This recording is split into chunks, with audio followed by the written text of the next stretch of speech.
A German teenager that could only be identified as Sarah M. because of her age and the strict laws in Germany would ultimately become known as Domina Cherry. She was very much in the category of a strange individual who idolized serial killers of the past like Ted Bundy. She was fascinated by their methods and became obsessed with what they did. She had such an infatuation and admiration for these famous sick killers that not only would fantasize about what they had done regularly, but it would ultimately drive her to commit her very own twisted crime, one of the most horrific imaginable. As she was so young, it's hard to comprehend how a young woman can have this level of evil within her. But when you dig into the limited info we have on her past, it doesn't appear all that surprising when it all comes down to it. This case is from 2 years ago, back in May of 2021. The center of the story is an 18-year-old girl from Forchheim, Germany called Sarah M. She was originally born in Switzerland, and her upbringing was anything but rosy. She was described as a troubled teen, to put it mildly, and was often in trouble at school. But it wasn't just at school where she was problematic. She had very little respect for authority, and this got her into trouble on numerous occasions with the local police officers. She was eventually diagnosed as having borderline personality disorder. Borderline personality disorder is when your brain is unable to regulate appropriately, and subsequently your moods can become unstable and unpredictable as a result. This was no different for Domina Cherry. She often had trouble dealing with her BPD, and it was an ever-present issue in her life. One of the methods she found that helped her cope with her BPD was by uploading videos to YouTube in which she would openly discuss her struggles and issues with the disorder. In the videos, she confronted the depression that she suffered and admitted to her followers that it often caused her to harm herself. When she was just 15 years old, she turned to the dark world of drugs in order to cope with the burden of her illness. It was during this period that she alarmingly started drawing pentagrams and swastikas on her hands. Given the harrowing and horrible role that the Nazis of Germany played in the war, displaying the sign of the swastika is actually a criminal offense in the country.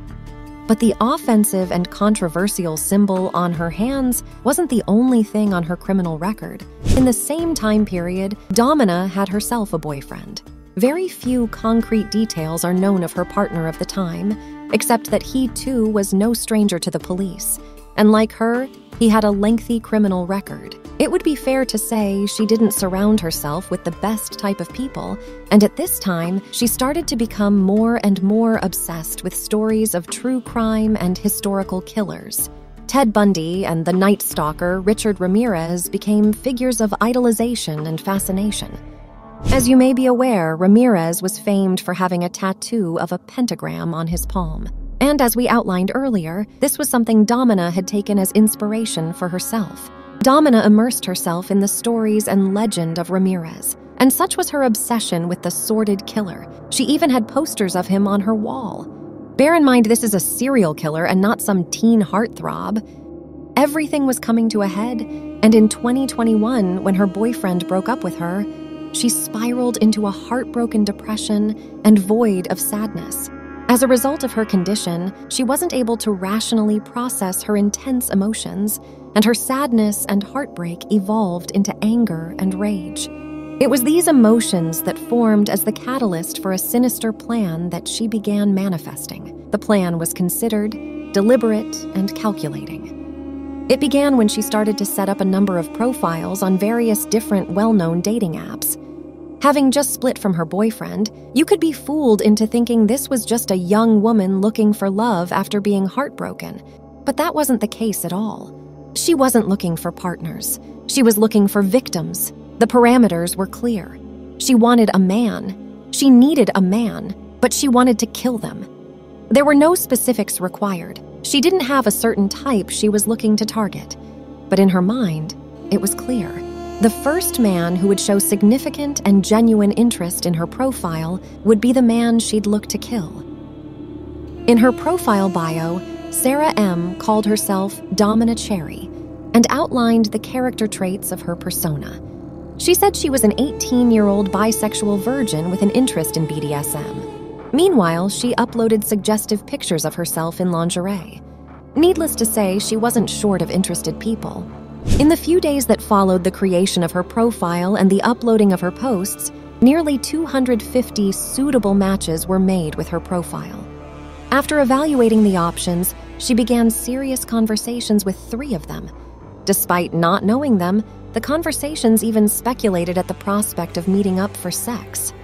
I suppose that would be an unsurprising revelation from a profile that lists kinky BDSM as an interest. Although these 3 men thought they were engaging with Domina and the prospect of an exciting sexual adventure, that couldn't be further from the truth. Was she heartbroken and upset from the breakup experience she had gone through? Absolutely. There can be no argument for that. And when people encounter such experiences, they often seek validation from strangers for their comfort. However, that's not what was on Domina's mind. The only thing that was percolating in her brain as she turned the cogs of her master plan was how to become the world's most famous serial killer. But of course, that kind of description doesn't exactly get the same number of matches in a profile bio. She was ready to do as she'd always craved. She took a trip to a hardware store and purchased a 12-inch camping knife. All that was left was for her to finalize and locate her chosen victim. On May 1st of 2021, she would ultimately find that person on the lonely site of Purdue. On the site, a man named Zayed would send her a private message. It would be a decision that would be costly and fatal. Zayed turned out to be a 39-year-old man that lived close by.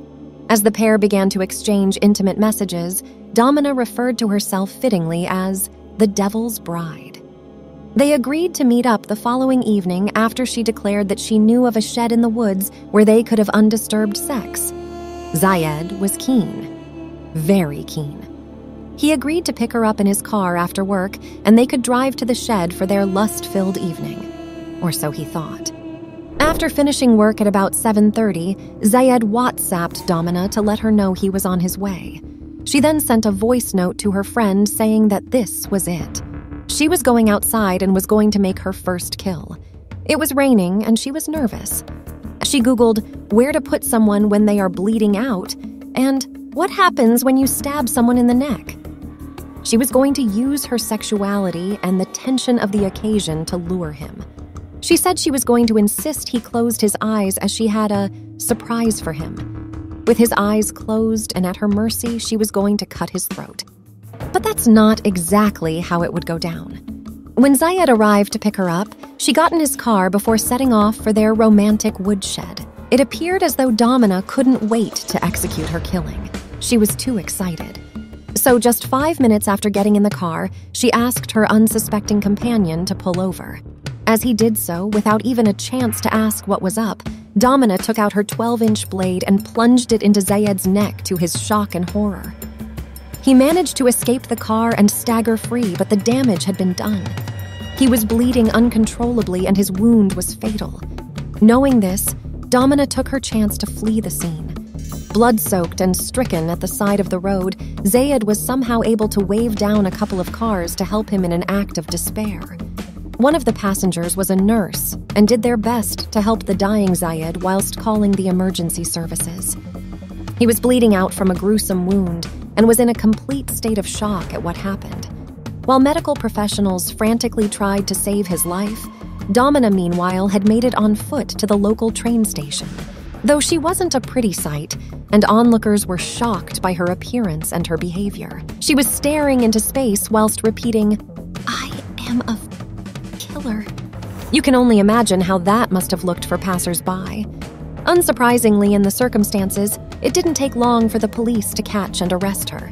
But given her behavior, she was taken to a hospital for an observational assessment. Throughout the interrogation, she was cold and abrupt and declared that she hadn't acted in self-defense, instead admitting that she wanted to watch someone die. She even suggested it would be a waste for her to go to jail, as he had so much more planned. At the same time as her questioning, Zayed was desperately fighting for his life. He had slipped into a coma, and subsequently, 19 days after the savage attack, he passed away. As a result of Zayed's death, Domina's charge was changed from attempted murder to first-degree murder. Due to her mental state, before the trial for the case began, she was held in a psychiatric facility, The trial began in May 2022. The judge determined she should spend 12 years in a psychiatric prison, with an extension if she didn't attend her compulsory therapy sessions. As she was sentenced, she refused to give a statement. However, as she was being led away, she raised up her hand to reveal a pentagram on her palm, just like her idol Ramirez. She had fantasized about emulating the famous killers that adorned her bedroom wall. She now had her wish. She had shockingly taken an innocent man's life, and she had shown no shred of remorse. A tragic example of a fanatical obsession becoming a deadly and catastrophic crime.